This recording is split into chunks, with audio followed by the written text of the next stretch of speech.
Hello guys, welcome to my channel Caddy Lifestyle. আজি আপোনালোকক মজা ৰেচিপি এটা দেখাম।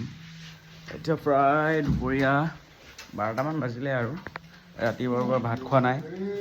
সো আজি মানে একদম বজাৰৰ পৰা গৈ এই লোকেল মাছ কিনি আনিলো, এই ব্ৰহ্মপুত্ৰৰ পাই মাছটো। সো আপোনালোকক দেখাম দেই কি মজা। চাই মজা লাগিছে গাইছ চাওক। আৰু চাওক এইটো বইল কি বুলি কয় লাই শাক বইল কৰিছোঁ গাইছ, কি মজা লাগিছে চাওক। লাই শাক বইল এইটো মাছ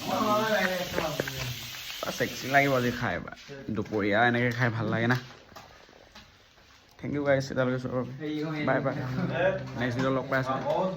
লগৰ ৰুমত আছোঁ মানে এতিয়া, আমাৰ মানে ধেমাজি কলেজত পঢ়োঁ ন, এইটো কলেজ উইক চলি আছে এতিয়া। চ' অকণমান খেলি পিনি আহিছোঁ ভাত খাবলৈ। বহুত ঠাণ্ডা লাগি গ'ল সেইকাৰণে জেকেটটো পিন্ধিলোঁগৈ। বাই বাই বাইছ।